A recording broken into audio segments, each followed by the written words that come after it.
এক আল্লাহর বান্দা বড় গরিব মানুষ, অসহায় মানুষের কাজ করে দিন আনে দিন খায়। কাজ করলে ঘরের চুলায় আগুন জ্বলে, কাজ না করলে ঘরের চুলায় আগুন জ্বলে না। ওই আল্লাহর বান্দা প্রতিদিন কাজ করে সন্ধ্যাবেলা টাকা নিয়ে বাজারে যায়, কিছু বাজার করে ঘরে আসে, কোন রকম সংসার চালায়।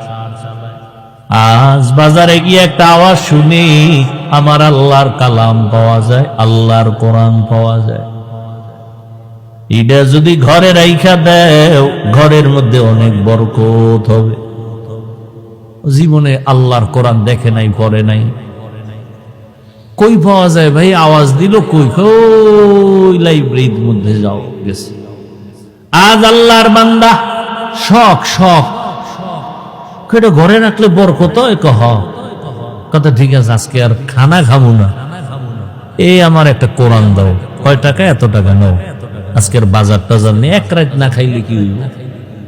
লাইব্রেরিয়ান ব্যক্তি বলে দিছে, এই আল্লাহর বান্দা ঘরে রাখবা, তবে এটা নিচে রাখবা না, বিনা উজুতে ধরবা না। আল্লাহর বান্দা কোরআনটা লাইব্রেরি থেকে নিয়ে ডাইরেক্ট বাড়ি চলে গেল রাতের বেলা।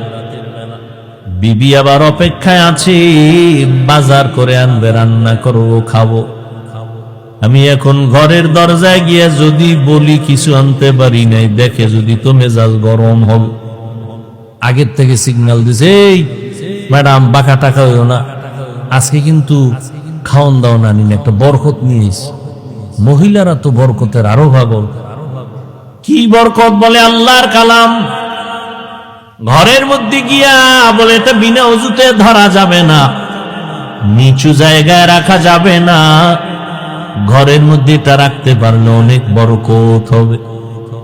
তাই এমন একটা জিনিস যেটা দেখলে সওয়াব, পড়লে সওয়াব, ধরলে সওয়াব, জিডার আওয়াজটা কানের মধ্যে লাগলেও সওয়াব, দিলটা শান্ত হয়ে যায়।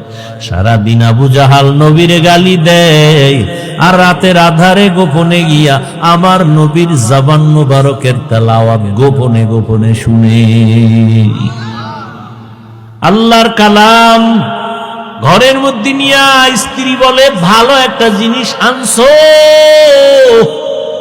তবে অন্তরে ভয়, এটা তো উঁচা জায়গায় রাখতে হবে। আমরা তো বড় গরিব মানুষ, উঁচা জায়গাও নাই, ছোট একটা ঝুপড়ি ঘর, এখানে এই জিনিসটা রাখার মতো কায়দাই নেই।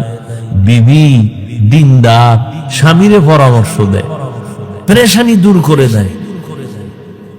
আর আমগো আম্মা জানেরা পেরেশানি খেলি বাড়ায়, হুদা জায়গায় একটা টেলিফোন করে একটা পেরেশানি দিয়ে রাখে। আল্লাহর বান্দি বলে, দরকার নাই, বেয়াদবির থেকে বেঁচে থাকি, কাল সকাল বেলা না হয়, এখন পারলে ফিরাইয়া দাও। এখন পারবো না, কালকে দিতে হবে। কয় এটা ফেরত দিয়ে সঙ্গ করে রাখা যাবে না, রাখার জায়গা নেই, তাই হুদা এটা নিয়ে একটা বড় তলে ভরুম, এটা দিও। আচ্ছা ঠিক আছে, কালকে দিব, আজকে কি করা যায়? আজ রাতটা তো অন্তত রাখতে হবে। কেমনে রাখবো? কোরআন এটা উঁচু জায়গায় রাখতে হবে, রাখার জায়গা নাই। কি করা যায়? আল্লাহর বান্দি, ঈমানওয়ালা বান্দি, দ্বীনের মুহাব্বত ওয়ালা বান্দি ডাক দিয়া কয়, স্বামী আমার, আমি একটা পরামর্শ দেই, দেখেন হয়নি কি? অর্ধরাত্র আমি মাথায় নিয়ে কোরআনটা দাঁড়ায় থাকবো, আপনি ঘুম যাবেন। বাকি অর্ধরাত আমি একটু বিশ্রাম করব, আপনি মাথায় নিয়ে দাঁড়ায় দাঁড়ায় কোরআন পাহারা দিবে। স্বামী বেচারা ডাক দিয়ে কয়, আল্লাহর শুকর, তুমি যেহেতু রাজি হয়ে গেছো, অর্ধরাত্র আজকে না ঘুমাইলে কি হবে, আমি কোরআন মাথায় নিয়ে দাঁড়ায় থাকবো।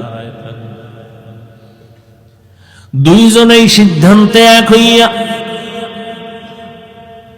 টাইম ভাগ করে অর্ধরাত আল্লাহর বান্দা মাথায় কোরআন নিয়ে দাঁড়ায় আছেন, বাকি অর্ধরাত স্ত্রী মাথায় কোরআন নিয়ে দাঁড়ায় আছে। ফজরের আজান হয়ে গেছে, একজন একজন ওযু বানাইয়া যায় নামাজে নামাজ পড়লেন। নামাজের পরে বলে, এটারে ফেরত দিয়ে আসো, বেয়াদবি হবে, আল্লাহ বেজার হয়ে যাবে। স্বামী বলে যে আনলাম কষ্ট করে টাইনা দিয়ামু, ভিতরে কি একটু দেখি, এটা খুইলে টুইলে দেখলাম না কি ভিতরে। একই যায় নামাজে দুইজন বইয়া এবার দেখতেছে, খুলতেছে পৃষ্ঠা, উল্টায় উল্টায় উল্টায় আঙ্গুল টানে আঙ্গুল টানে আঙ্গুল টানে দোনোজন।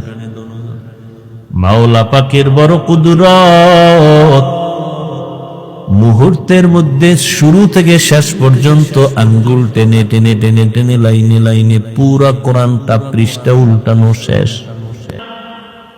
দোনোজন আল্লাহর কোরআন আঙ্গুল দিয়ে টানলেন। এইবার বলে, ও বিবি কিছু বুঝছো নি? তুমি শুনবানি। এইবার আল্লাহর বান্দি এই কথা বলায় স্বামী আশ্চর্য হয়ে গেল। কি শুনাবা তুমি শুনো। এবার আল্লাহর বান্দি মোহাব্বতের সাথে শুনাইতেছে কোরআন তেলাওয়াত করে। আমার মাওলা কোরআনের নূর তাদের সিনার মধ্যে ঢুকায় দিয়েছে।